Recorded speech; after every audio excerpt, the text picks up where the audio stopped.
Ce devait être le coup du siècle, ça aura été le fiasco de l'année. Le Galaxy Note 7, le smartphone étanche de Samsung, a sombré le 29 août, 10 jours après son lancement, quand cette vidéo sulfureuse est devenue virale. L'utilisateur explique comment son téléphone s'est soudain consumé. Bientôt, d'autres utilisateurs partagent des vidéos similaires. Soupçonnant un défaut de batterie, le géant sud-coréen lance un premier appel pour y remédier, mais le 5 octobre, un Note 7 certifié sûr prend feu en charge à bord d'un avion aux États-Unis. Le 11 octobre, Samsung décrète l'arrêt définitif de la production et ordonne le retrait de tous les exemplaires encore en circulation. En termes de vente, le manque à gagner dépasse les 16 milliards d'euros pour le fabricant coréen. L'échec est d'autant plus cuisant que le lancement du Note 7 avait été orchestré 2 semaines avant celui de l'iPhone 7, dans le but de couper l'herbe sous le pied d'Apple.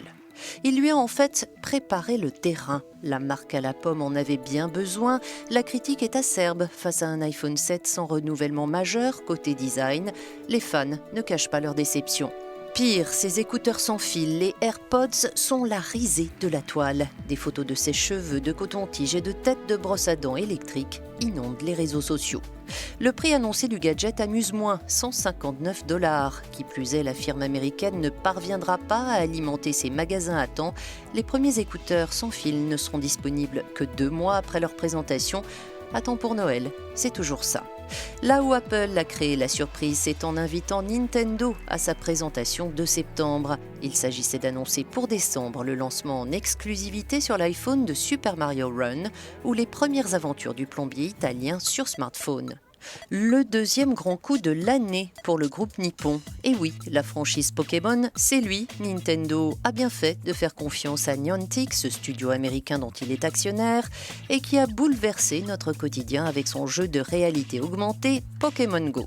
Rappelez-vous, c'était en juillet, 900 000 téléchargements le jour du lancement, 5,5 millions au 3e jour. Un phénomène planétaire qui a vu des millions de fans faire la chasse à ces petites créatures imaginaires dans la vie réelle.